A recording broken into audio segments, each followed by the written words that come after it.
Welcome back to Cece's English Corner. In today's lesson, we'll go through a few common English grammar mistakes. This is part 1. Stay tuned for part 2. People often confuse the words good and well. When someone asks, "How are you doing?" I often hear people say, "I'm doing good." This is grammatically incorrect. Good is an adjective, which means it's used to describe nouns. For example, I would say, Whitney Houston is a good singer. Actually, Whitney Houston is an excellent singer, but I'm using this sentence mainly for teaching purposes. Here, the adjective good describes the noun singer. Well, on the other hand, is an adverb, which means it's used to describe verbs or action words. For example, Whitney Houston sings well. In this sentence, well describes the verb sings. It would be incorrect to say Whitney Houston sings good. Let's return to our earlier example. When someone asks you how you're doing, do not say, "I am doing good." Instead say, "I am doing well." Well is an adverb, and in this sentence, it describes the action word or verb, doing. For a full video on this, check out our video on adverbs, which I'll link in the description box and somewhere in this video. Fill in the blank. He performs good or well. Ask yourself, what are we describing in this sentence? We're describing how someone performs, which is a verb or action word, so we must use the adverb well. The correct sentence is, he performs well. He is a good or well student. What are we describing in this sentence? We're describing a student, which is a noun. We should use the adjective good. The correct sentence is, he is a good student. The words lie and lay can be confusing, so let's break this down. Just to be clear, I'm not talking about to lie as in to not tell the truth. Lie means to be in a flat position on a surface. In other words, it means that you're in a resting position. For example, I lie down when I'm tired. I'm talking about my own resting position here. Now, this is the present tense. The past tense would be, yesterday, I lay down for a nap. In both instances, I'm talking about my own resting position. Let's look at another example. You cannot say, I always lay down for a nap. This is incorrect for several reasons. Number 1, we're talking about being in a resting position, so we should use the word lie in the present or past tense. We want to use the simple present tense because we're talking about a habit, so we should say, I always lie down for a nap. Lay, on the other hand, means to put or place something down flat. You're placing something somewhere. For example, I lay the book on the table. In this example, the book is the object that we're laying down. The past tense would be, I laid the book on the table. The word lay always needs an object. However, if you're using the word lay as the past tense of lie, then you don't need an object. Fill in the blank. She lay or lie down yesterday. We're talking about someone's resting position. We should use the word lie if this is the present tense. Since the event happened yesterday, we want to use the past tense of lie. The correct sentence is, she lay down yesterday.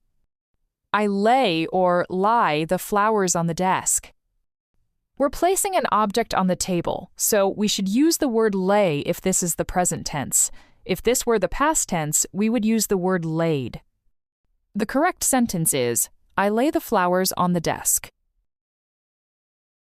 People often confuse who and whom, but there's a simple trick you can use. Who is used as a subject pronoun, meaning it refers to the person performing the action in a sentence. For example, who is coming to dinner? In this case, who is the subject of the sentence because they are the one doing the action. Who acts just like he or she in a sentence because it performs the action of the sentence.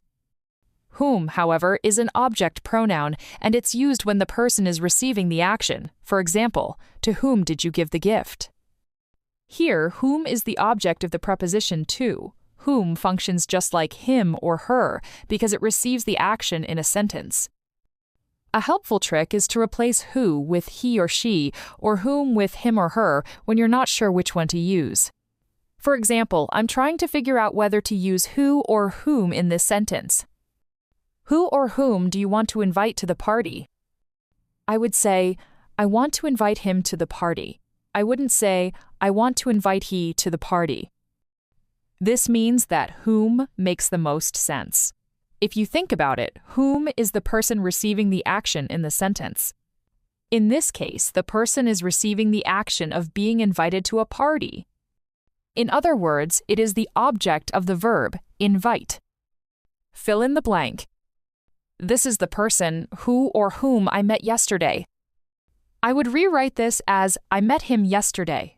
So the correct sentence is, this is the person whom I met yesterday.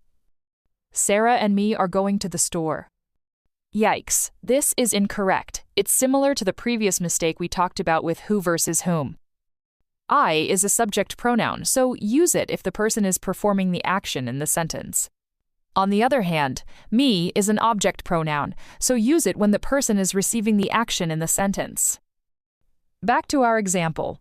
Sarah and me are going to the store. This is incorrect because Sarah and this other person are the subjects of the sentence. They are performing the action of going to the store. This means we should use I, which is a subject pronoun. The sentence should be, Sarah and I are going to the store. How about, the teacher gave the book to James and I. In this case, we are receiving the action in the sentence. A book is being given to us. We are the object of the preposition, to. We should use the object pronoun me instead. The teacher gave the book to me and James. I'll teach you a simple trick to get this right every time. When you're not sure which to use, remove the other person from the sentence and see if the sentence still sounds correct. So, with our first example, Sarah and me went to the store. I'll cross out Sarah. Now I have me went to the store. This doesn't make sense. It makes sense to say I went to the store, so the sentence should be Sarah and I went to the store. Let's try it again. Jason, Michael, and I or me are going to the Super Bowl tonight. Let's cross out Jason and Michael. I am going to the Super Bowl tonight, or me is going to the Super Bowl tonight. It makes sense to say, I am going to the Super Bowl tonight. So the correct sentence is, Jason, Michael, and I are going to the Super Bowl tonight. Another way to think of this is that Jason, Michael, and I are the subjects of the sentence. We are performing the main action in the sentence, so we should use the subject pronoun, I. It's easy to confuse these words because they sound the same. These are called homophones. Homophones are words that are spelled differently but sound the same. Let's break them down. There refers to a place or location. For example, we are going over there for dinner. We can also say, there are 4 apples. There are 2 cars. There, THEIR, is a possessive pronoun, meaning it shows ownership. We use it to show that something belongs to more than one person. For example, their house is on the corner. The house belongs to more than one person. There is a contraction for they are. For example, they're going to the park later. Fill in the blank. Blank, going to the store. The correct answer is, they're going to the store. There is incorrect because it shows ownership or possession. That would not make sense in this sentence. There refers to location or place. Again, that would not make sense in this example. Blank, cat is black and white. There, THEIR, cat is black and white. Remember that there is used to show ownership. In this example, the cat belongs to more than one person. Thanks for watching. Stay tuned for part 2.